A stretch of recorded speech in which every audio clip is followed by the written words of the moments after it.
you guys doing? Good. Well, guys, I was born this way, and there's no medical reason why that happened. My brother and my sister were born with arms and legs, and sometimes in life, things happen that don't make sense. My doctors never thought that I'd be able to walk, and today, I'm walking. I'm from Australia. Anybody one day want to go to Australia? It's such a cool place. And I now live in LA. I'm a Southern California boy. So I only live about 4 hours from here. And today I'm going to tell you, man, I love freaking people out. One day I'm in a car. I'm in the front seat. I'm not driving, of course. Can you imagine if I'm driving a car? They reckon they can put a joystick, that thing that controls my wheelchair, we can put that in a car. Like, how fully sick is that? Like, imagine if I get pulled over by the cops. Can I have your driver's license, please? Yeah, but it's over there, you're gonna have to get it. Imagine if I'm in big trouble. Put your hands up! Get out of your car!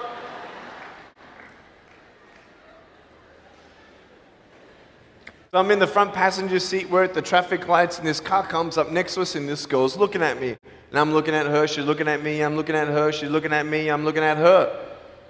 All she sees is my head, right? She has no idea that I have no arms, no legs. So I'm thinking, cool. I'm gonna freak you out. So I get the seatbelt in my mouth, and I loosen it like this, so then I can freely move. And she's looking at me like, why are you eating your seatbelt? So I pull it, the belt is loose, I can move. Now she's looking at me, full 100% attention and focus. Now just imagine all you see is my head, all right? You might want to put up your hand up to your face to cut off the rest of my body, all right? So you can really see the effect. So just, that's it, exactly. Here we go, ready? I just did this.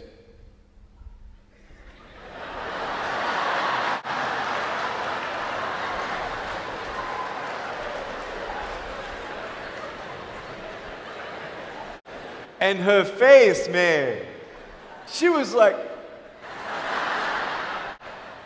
she nearly ran the red light, man. It was so good. My parents always said, Nick, you don't know what you can achieve until you try it. And the doctors looked at me and said, he's not going to walk, he's not going to go to school, he's not going to do anything in his life. And then my parents, they just loved me like crazy and said, you got to try. Try this, try that, try this, try that. And I'm thinking sometimes like, Mom and Dad, you're crazy, man. I have no arms, no legs. How would I ever be able to do this or do that? But they encouraged me and they loved me. And as human beings, we're waiting for stuff like that. We all want love. Everybody say love. Very good. We all want love. And, I went to school and I wanted to be cool, You go to school and you want to be accepted, And so you see these guys and you're like, oh, man, Everyone swears like every third sentence, F this and F that and F and this and F. Like what? Like they think they're cool, And so I'm thinking, man, maybe I need to be like them to be cool. And then you compare each other with how we look, and I wish I was smarter, I wish I was taller, I wish I was shorter, I wish I was more popular, I wish I did this, I wish I didn't have that. I wish my life was different. That was me when I was about 8 years old. I looked at myself and I looked at everybody else, and everyone else had more than me. And I'm asking, why? Why me? Have you ever asked the why me questions, but get nowhere? If I had no answers from the doctors, and if I had no answers from my parents, I still have a choice every day in my life to keep going or give up. You see this book up here? This is my favorite book in the whole wide world. This is my favorite book, the Bible. And here I am.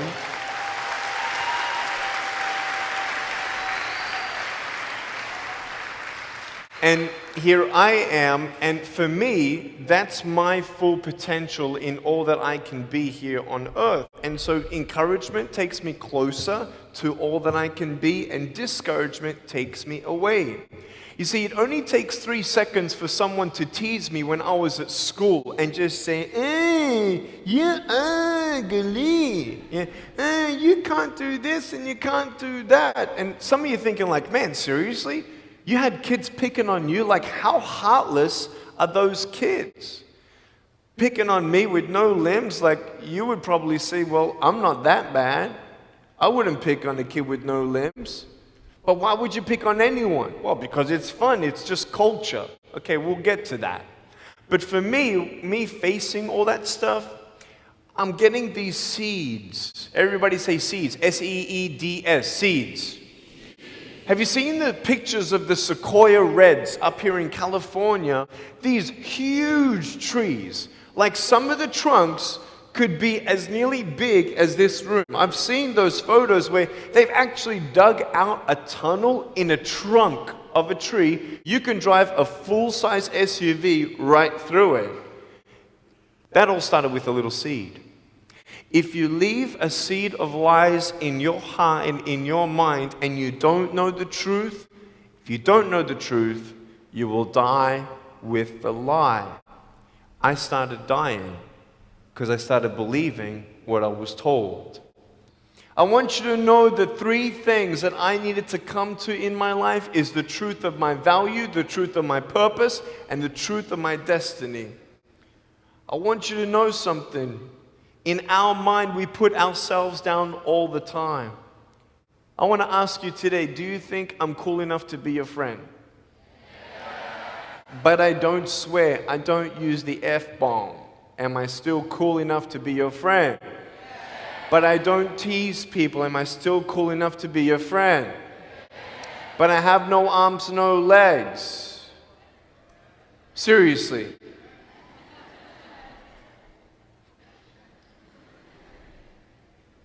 You would be my friend even though I have no arms, no legs. So you're telling me it actually doesn't matter, right? If it actually doesn't matter for how we look, then why do we tease each other for how we look if it actually doesn't matter? Why is it that we look ourselves in the mirror and we see ourselves, well, we're having fun. Oh yeah, man, we're just part of culture, man. There were 12 people one day teased me, taking me away from my hope. 12, 11, 10, 9, 8, 7, 6, 5, 4, 3, 2, 1. Don't worry, I won't fall off because if I did, I'll break my arm. But 12 people teased me one day, and I can put a pretty brave face on, but cry on the inside. For real. Oh, it doesn't hurt. Yeah, it hurts. There was this one bully. I became his target for 3 weeks. And every time I go by him, I was 13, he was 17. I was in my chair. I'm only 4'9" in my other chair, my old chair. He's like 6 something, so he's huge, right? So I'm looking up at him, and every time I go by him, he's like, hey, there's Nick. He has no... And you can imagine what he said. And I'm like, what's his problem, man? So I tried to avoid him, and I was so embarrassed. He would say it really loud, and everybody would be looking, and some would be laughing. I'm like, what is this guy's problem, man? So one day, after 3 weeks, I went up to him, and I said, hey. He's like, hey. I said, can you please stop it? He said, stop what? I said, stop teasing me. He said, what are you talking about? I said, every time I walk by, you say that stuff. He's like, what stuff? He didn't know how to take me on. So I'm looking at him and said, nah, man. Every time I walk by, you say exactly this, and I want you to stop. I forgive you, but stop it. He's like, oh, is that hurting you? Now, I could have said, nah. Or I could have said, yeah. It takes a level of humility to actually say, actually, I don't like that. It's killing me. And I said, yeah, it's hurting me. He said, all right, I'm sorry, man. I was just, playing around. He said, give me a hug. He said, what? I said, give me a hug. He was like, all right. So I gave him a hug. I'm a hugging machine. We made the Guinness Book of World Records. 1,749 hugs in 1 year. We did it last year. My arms fell off, all right? The scary thing about hugging so many people is that anyone can just pick me up and take me home, all right? Like, what am I going to do? Like, hit them or something? Like, pretty mean headbutt, right? I want you to know that you might be playing around. I could pretty much say that 98% of you have teased someone in your life. I tried to commit suicide because of people who thought they were having fun, not knowing the hell that I was going through. The people you're teasing, what if the person you're teasing is the person who's thinking of committing suicide? What if the person you're teasing is the one who's tried to commit suicide, who hates their life because of you? You don't know if the person you are teasing is the son or daughter of a drunk at home getting abused. And all they need is someone like you to keep on pushing them this way. We need hope. So find something else to do. Find positive things in your own life. I don't care about how you look. I will never, ever, ever tease you. I will never tease you. I could tease you. I could be tough. People thinking that bullying is tough. It ain't tough. My wheelchair, this is tough. This thing, man. I'll tell you something. You ready? This wheelchair. This thing's so tough. When my friend built this for me, he said, you're gonna love it. I said, what, does it go fast? He said, no, but it's tough. And I said, well, what do you mean? He said, you'll find out. The torque in these motors at the bottom, at the back, this thing, if someone's holding it, I'm telling you, it can go 90 degrees. I went 80 degrees up. All right? Someone's holding me to make sure I don't tip back. My wife, she loves shopping with me because she just jumps on the back and we go shopping. Like, she just shops and shops because she doesn't drop, right? We just go and do it. It's fun. Now, what I tried one day to do, you'll never believe me, maybe you will, just know that every word that comes out of my mouth is not an exaggeration. One day, I needed to move a car. So I got my wife to put my car, my 66 Chevelle, in neutral. It's a 2.5-ton car. And I backed it back with this thing. Just like this, like nothing. This thing is tough. Guess what? The definition of tough means it's strong. To show your strength, you need to do something that's difficult. I would sound so stupid if I said, hey guys, I got a Matchbox car one day and I got some fishing line and I towed that Matchbox car all around all day. How tough is my BMW? That's stupid. That's the same thing with bullying. You think you're tough? You're trying to show your strength? That's not your strength. Let me come back in 10 years and let me get your anyone have a 3-year-old nephew? Anybody have a 3-year-old nephew? Cool, put your hands down. I will get any one of your 3-year-old nephews, bring them tomorrow night at where I'm speaking, and we're going to put him up on stage and let me show you how tough I am. We'll get your 3-year-old nephew and we'll put him up here on the table and let me tease him. Let me show you how tough I am. That's what you are. I could pick on you, you biggest bullies. I could pick on anything you like. Any singer, Any music that you like, I could tease you. I could tease your family. I could tease your friends. I could tease about the movies that you think are really cool. I could tease anything about you. I could tease you about your nose, your eyes, your teeth, your chin, your hair, your ears, your elbows, your knees, your whatever, man. I can tease you about anything. It ain't hard, just like you can tease me. You want to know what tough is? Go to the people you teased and say sorry. You want to know what tough is? Go up to the people who still tease you and say, hey, stop it. I forgive you, but please stop it. That's tough. I want you to know something, the truth of who you are. I don't care what job you get. I don't care. I don't care how smart you are, everyone. I don't care. I don't care. I love you and I believe in you.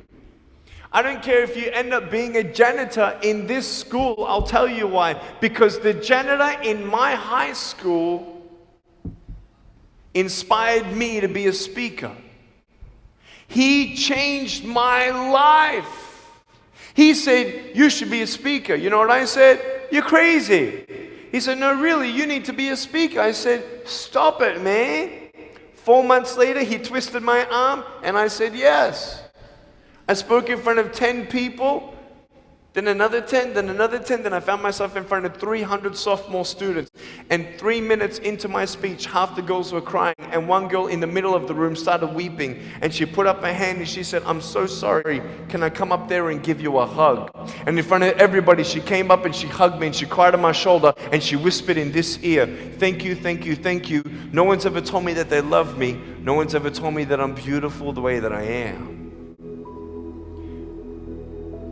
It was because my parents told me that I was beautiful that I'm still here.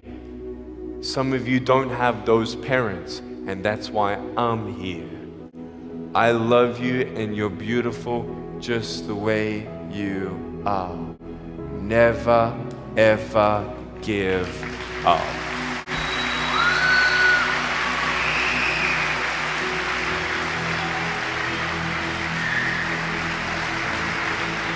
How many schools do you think that I spoke to actually stopped bullying altogether? Okay. Whoever said 1, you were correct. 1 school out of 600, I got a letter from the headmaster, and he said, Nick, you forever changed our school, blah, blah, blah. We haven't seen any bullies pick on anybody for 8 months straight. We don't know what happened, but in the best words that I can describe, there's just a new thought in the air that it just ain't cool anymore. It just ain't cool. I want to ask you, what are you going to do? Are you going to continue on?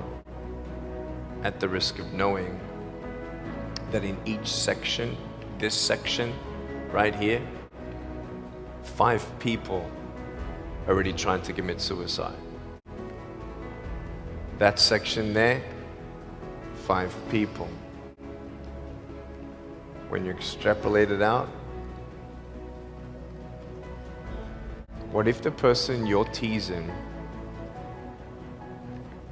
is one of those, and you have no idea? Would you find something else to do?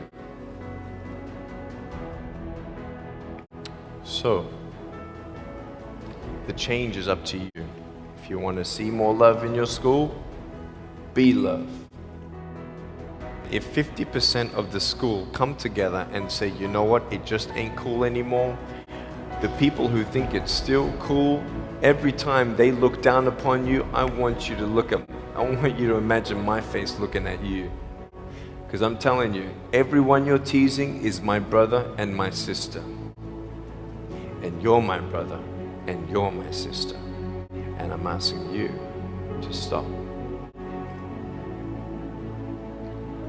Love yourself a bit more. And love each other a lot more.